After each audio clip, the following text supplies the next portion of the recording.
आप देख रहे हैं जेके चैनल और मैं हूं महेंद्र जीत सिंह। दुखद खबर इस समय पुंछ के वफलिया से सामने आ रही है। वीर जवानों की शहादत हुई है। शत शत नमन जरूर कीजिएगा वीर जवानों को जो देश की सुरक्षा के लिए अपने प्राणों की आहुति देते हैं।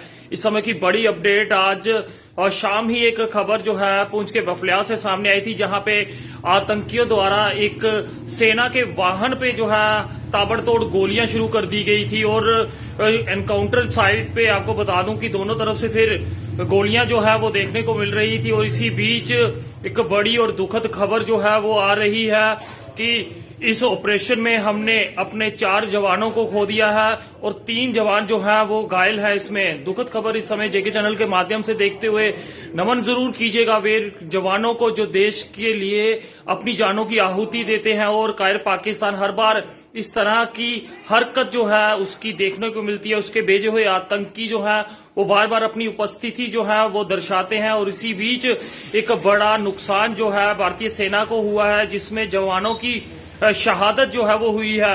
तो नमन जरूर कीजिएगा। आपको बता दूं आज शाम ही एक बड़ी खबर निकल के सामने आई कि किस तरह से पुंछ के बफियाल में एक सेना वाहन पे आतंकियों द्वारा ताबड़तोड़ गोलियां जो है वो चलानी शुरू कर दी। और इसका मुंह तोड़ जवाब देने की कोशिश जो है वहां पे की गई, मगर इसमें हमारे जवान जो थे वो घायल हो गए थे। और जिस तरह की अब खबर निकल के सामने आ रही है कि हमारे जवानों ने इसमें शहादत दे दी है, तो नमन कीजिएगा, जय हिंद जरूर लिखिएगा और आत्मा की शांति की दुआ जरूर कीजिएगा। और उनके परिवार इस बड़े सदमे से उबर सके इसकी दुआ भी जरूर कीजिएगा। आखिर कब तक नापाक आतंकी जो है वो इस तरह की कायराना हरकत, यानी कि आप समझ सकते हैं कि वाहन को निशाना बनाना, काफी ऊंचाई पर उस पहाड़ी इलाके में ये आतंकी छिपे हुए थे, जिसको लेके कल से ही वहां पे जांच जो है वो की जा रही थी। और इसी बीच कायरा आतंकियों ने जिस तरह से इस गाड़ी को देखा जिसमें सेना के जवान बैठे थे, उसके ऊपर ताबड़तोड़ गोलियां जो है उन्होंने चलानी शुरू कर दी। और उसमें हमारे जवानों ने जो है वो शहादत दे दी है। नमन कीजिएगा, शत शत नमन हमारे वीर जवानों को। अब देख सकते हैं किस तरह से देश के जवान जो है देश की शांति के लिए कुर्बानियां दे रहे हैं। और अब एक बड़ी दुखद खबर निकल के सामने आई है, जिसमें हमने अपने वीर जवानों को खोया है।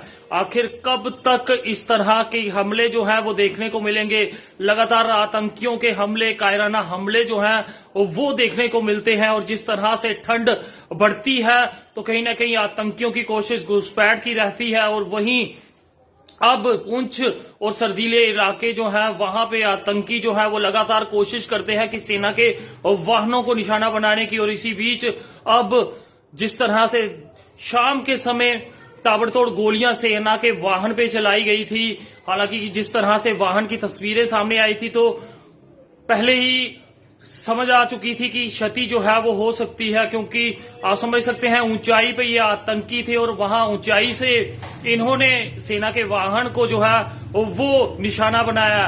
तो जय हिंद जरूर लिखिएगा वीर जवानों के लिए, आत्मा की शांति का लिए जरूर यहाँ दुआ कीजिएगा। परिवार जो है इस सदमे से उबर सके, क्योंकि आप समझ सकते हैं कि देश के लिए ये गौरव का पल जब आप देश के लिए कुर्बानी देते हैं। शत शत नमन आपको कि आपकी वजह से आज जम्मू कश्मीर के साथ साथ पूरे भारतवर्ष में शांति है, कि आप लोग हर बार बॉर्डर पे तैनात रहते हैं। हमारे सेना के जवान जो हैं हर बार आगे रहते हैं, मगर यहाँ पर अब दुखद खबर निकल के सामने ये आई है कि हमारे जवानों ने शहादत भी दी है। तो सल्यूट हमारे इन जवानों के लिए जरूर कीजिएगा। और जल्द ही इन आतंकियों को मुंह तोड़ जवाब जो है वो भी मिलेगा। इस समय हालांकि गोलियों की आवाज जो है वो रुक चुकी है। इससे पहले की बात करें तो काफी ताबड़तोड़ गोलियां जो थी वो दोनों तरफ से देखने को मिल रही थी, मगर अब जो खबर निकल के आई है वो काफी दुखद खबर है, जिसमें हमने अपने सेना के जवानों को खो दिया है।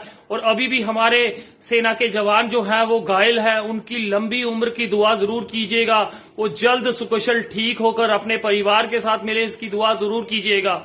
दुखद पल और दुखद खबर इस समय जेके चैनल के माध्यम से देखते हुए कि किस तरह से पुंछ के इन इलाकों में आतंकियों की उपस्थिति बार बार देखने को मिलती है। और मुंह तोड़ जवाब जो है वो सेना के जवान जरूर देंगे, मगर दुर्भाग्यपूर्ण रहता है जब हम अपने सेना के जवानों को खो देते हैं। एक बड़ी शहादत इस बार फिर सेना के जवानों को देनी पड़ी है। कायराना तरीके से आप देख सकते हैं कि किस तरह से छुप के वार करना, इसमें कोई मर्दानगी नहीं है कि आप किसी निहत्थे पे एकदम से ताबड़तोड़ गोलियां चला दें और आप इसमें क्या कुछ हासिल कर लेंगे। ये किस तरह की सोच है कि आप निहत्थों पे गोली चला देंगे। और जिस तरह से सेना के वाहन को निशाना बनाया गया है, तो दुखद पल, दुखद खबर। नमन जरूर कीजिएगा इन वीर जवानों के लिए और दुआ जरूर कीजिएगा कि हमारे इन वीर जवानों के परिवार इस सदमे से उबर सके, जो हमारी सुख चैन के लिए, हमारी सुरक्षा के लिए अपने जानों की आहुति देते हैं। एक सेना कर्मी की जिंदगी क्या होती है जरूर देख लीजिएगा। कुछ पता नहीं कब किस पल क्या हो जाए, और वहीं ये पल इस समय देखने को मिला। और दुखद हादसा, एक बहुत बड़ा इस समय हादसा जो है वो पेश आया है, जिसमें हमने अपने सेना के जवानों को खो दिया है। तो शत शत नमन जरूर करिएगा और जय हिंद जरूर लिखिएगा।